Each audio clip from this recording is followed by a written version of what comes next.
వాక్యానుసారంగా నడవడమే గైకొండం అంటే. వాక్యమును అనుసరించడమే వాక్యమును గైకొండం అంటే.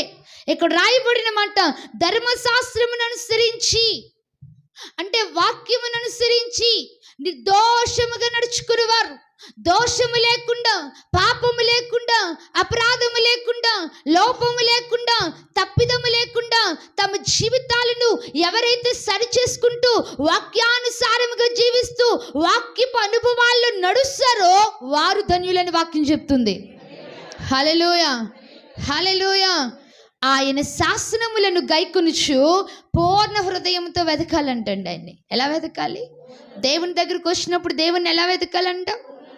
నీకేదైనా ఒక వస్తువు కావాలంటే షాపింగ్ మాల్కో లేకపోతే ఎక్కడికన్నా వెళ్ళి ఎంత వెతుకుతావో కదా, బెస్ట్ దాని కొరకు, ఒక మంచి దాని కొరకు మొత్తం అంతా షాప్ అంతా తిరిగేస్తావు.